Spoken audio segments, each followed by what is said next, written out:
السلام على محل معرفة الله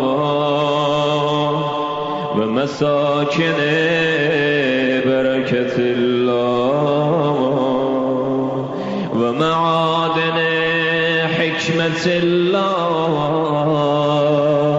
وحفظة سر الله وحملة كتاب الله وأوصياء